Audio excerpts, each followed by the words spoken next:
welcome back. You gonna wave like that? I was just starting to say, do you have to use two hands? Is it more effective if you use two hands? I don't know.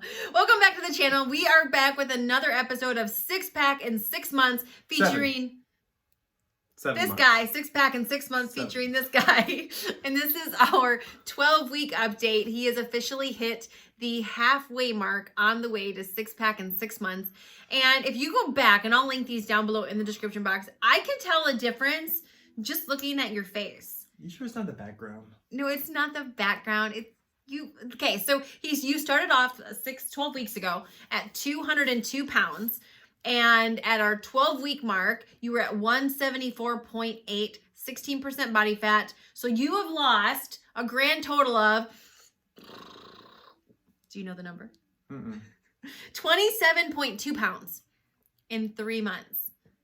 You've lost 27.2 pounds. And on our last update, I'm excited about the 16% body fat, by the way. Yeah?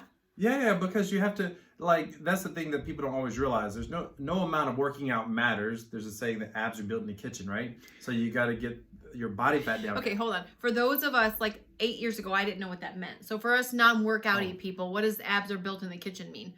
How do what does that mean? It means that you got to have, that there are some diet requirements that matter. No amount of crunches or sit-ups or working out is going to get abs if they were covered like mine were with a lot of insulation. Everybody has abs. Not everybody has a six-pack. No, yes, that's correct. But everybody has abs. Everybody has abdominal muscles.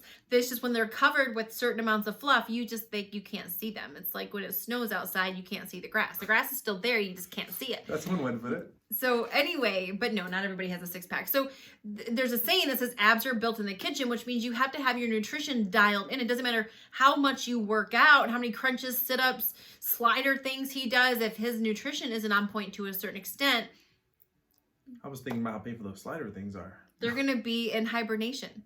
Yeah, hibernation. That's the right word. So you got to ultimately your body fat percentage down. So that's the number that I pay attention to. And by the way, we're not super strict on it. I just have a scale that shows it. It's not perfect. I just want to see progress there as well. Yeah. So that's exciting. So I'll be in the 15s soon. So if you watched our last update, we were getting ready to go away on an all-inclusive. We had fun. We had fun. And so I told you we'd update you on that. So how did the all-inclusive go? I had a plan before I went. See, that's the thing. If you're going to succeed, you have to have a plan before you get there, and you have to see your plan to fruition, and I did not. But I had a really good plan going into it. What was your plan? My plan... So my actual plan was, part of it all, what you don't know about me probably is I love to eat, a lot. I love food. I actually just enjoy chewing and swallowing, and the sensation of that is awesome. So, and tasting good food. So you're going to all-inclusive. There's all this food there. I was not going to go... Free food. Yeah, well, it's included, right? I wasn't going to go off the rail like I have so many times before. And I didn't. I did not go off the rail in the same way. I did not go... Usually it's like a free-for-all from the moment I show up. I'm looking for food when I get there. I'm looking for food every moment that I can fit food in my stomach. I'm thinking about every restaurant, every snack I can find, every coffee shop. That's just me. And it's not like I'm gorging myself constantly. It's not like that. But I'm just always aware. If we're going somewhere there's food, I'm going to eat. And so this time, the plan was, okay, show restraint throughout the day. Have a normal breakfast. And don't go overboard just because you can eat everything there. Have a normal lunch. And then if you're going to eat something extra and have some good food, make it at dinner time when we're going to restaurants so there are going to be nicer meals there. So have restraint during the day and give yourself a little more, have some dessert or whatever at night. That was the plan. And I stuck to it for about 1 day. He really did. He really did. We got there and understand when you walk in and it was a company trip. And so there's a band and there's beef, there's cake pops and truffles and all the things. And the first day, no, you did really good. Yeah. So I used a lot of restraint. I had one little tiny dessert thing, but everything else, I had some little finger foods, but it was the beef. That was really good, but it was just the beef, right? I used a lot of restraint then. And then I didn't go, I think we even skipped lunch or something because we had some snacks, but I didn't even do lunch. That would never happen normally. I did pretty good, but then I developed a weakness. Well, and then sometimes at an all-inclusive, you can order dinner, then go back to the room and get room service. Oh yeah. Oh, that's a given normally. And the first day we didn't do that either. At all. So here's where the slippery slope slid. And I think it's important to identify these things about yourself, right? So I found these ice cream sandwiches. There's this ice cream shop. And they give you this little cup, which is fine. Like you have a little cup of ice cream and move on. But they have these ice cream sandwiches. And the second day there, I got one just because I wanted something different. And it was so good. Like I swear to God, it's like the best ice cream sandwich I ever had. These little square ice cream sandwiches. And so then each time we walked past the restaurant, I got one. I mean, the little ice cream shop, I whipped in there and got one. But then, we're only there, 4 days? 5 days? 5 days, yeah. 5 days. So by day 3, I'm thinking I'm going to be leaving. So I'm not going to be able to, I don't need to get one. I can wait until this evening. But if I wait till the evening, it's only 2 or 3 ice cream sandwiches before I left. So then for lunch, I would swing by and get one. And then for dinner, I would get one. And then I realized how quickly I was eating them. So I got 2 and I justified 2. Two! I justified 2 because I had done kind of good-ish on the trip. We're in our 3rd day. And then that night, they ran out. No, that afternoon, they ran out. And I was upset because I didn't expect them to run out. So then that night late, I ended up going back and they had some more. So I had to get 2 because they might not have any the next day. They might be out again. So it started a trend. The next day when I went, I got 2 more. And then I went again, I got 2 more. And then I was thinking, oh no, we're going to be leaving. Hold on. We're going to be leaving. It's the last time. I'm not going to get any more as if I'm starving. I go late at night, get 2 more. Every time I saw him, he's double-fisted with ice cream sandwiches. And at this point, he's like, babe, you want to get some ice cream? I'm like, I'm good. He's like, okay, well, Or she would go and get this little cup and move along. I'm like, oh, I need another ice cream sandwich. Yeah. So you came back. And the reality is, too, that gave me some permission to continue to go off the rail a little more as well.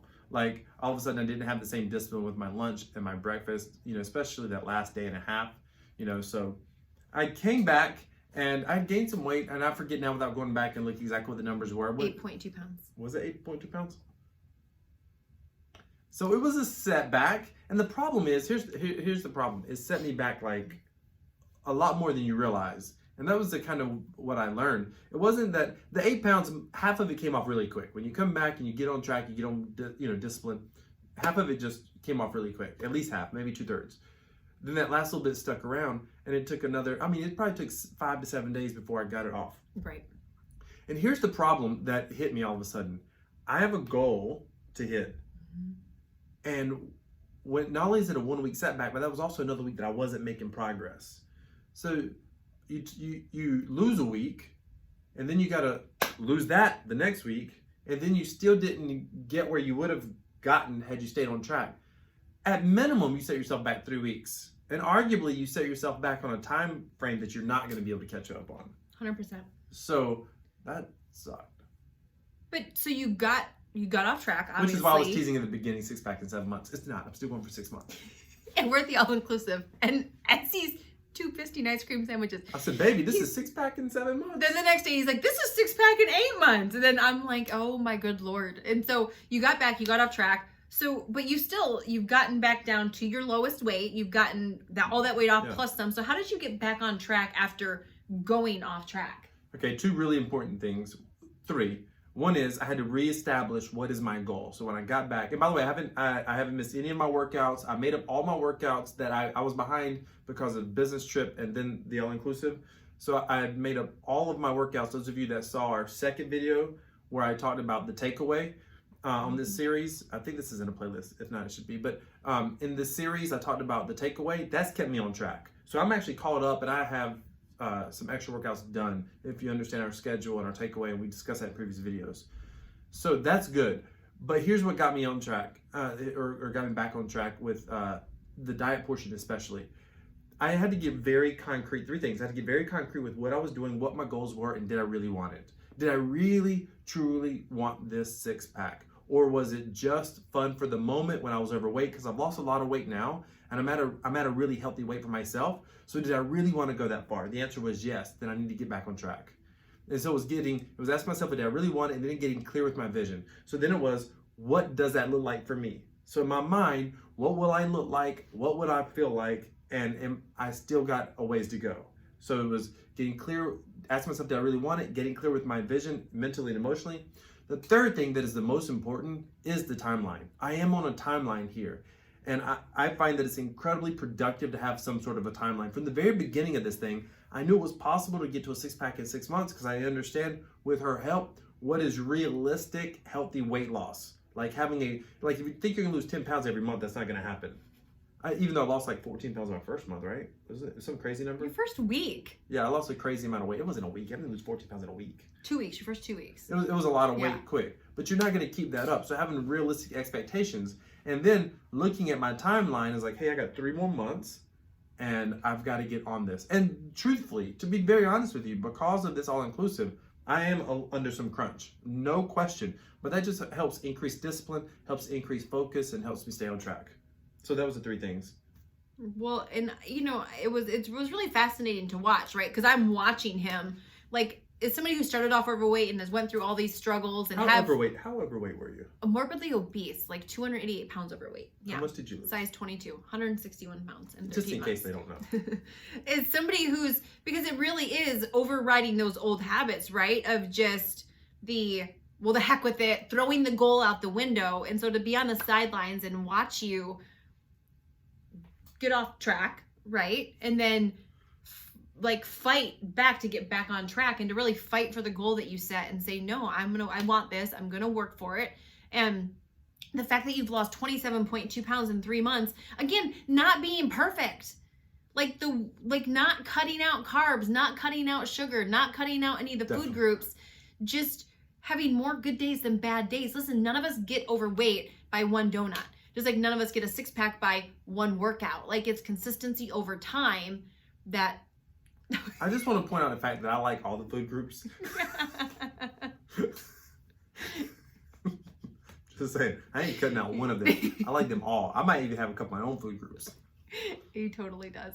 And so, anyway, we're halfway point. Is there anything, last question, is there anything, so now that we're halfway... And your before and afters are you can see your abs, even on the sides, you can see your obliques and everything's shrinking and you're starting to you can see them. Wait. For every married couple out there and for every wife who has a husband who's working out, it is so encouraging when you recognize these things. It is so encouraging. Keep going.